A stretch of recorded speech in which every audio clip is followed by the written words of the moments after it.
আর হলো আমরা ব্যাক পার্টটা দেখবো। ব্যাক পার্টটা হলো পুরোটা এরকম সিকোয়েন্স ওয়ার্ক করা, এই যে ছিটা ছিটা করে সিকোয়েন্সের কাজ করা থাকবে।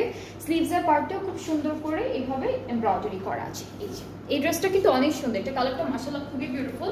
এটা হচ্ছে দূর থেকে দেখলে ক্রিম কালার লাগবে, বাট কাছাকাছি আসলে না কালারটা খুব সুন্দর একটা ব্রাউনিশ, একটা রোজ গোল্ড এরকম একটা কালারে চলে আসবে।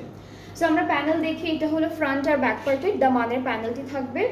আর হচ্ছে এটা ফুল ড্রেস আপু, এটা কিন্তু ফুল ড্রেসে স্লিভসে বসবে, দামানে বসবে, সব জায়গায় এটা বসবে। আর দুপাট্টাটা অলরেডি সেট করা আছে, দুপাট্টা সব কিছু সেটেড থাকবে।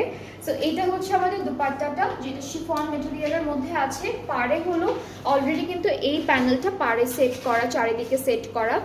আরেকটা হচ্ছে জারি লেস আছে, মাঝখানে ছিটে ছিটে এমব্রয়ডারি। আর আঁচলের পার্টির ডিজাইনটা একটু দেখাই, এরকম 4টা কর্নারে 4টা প্যানেল করা থাকবে।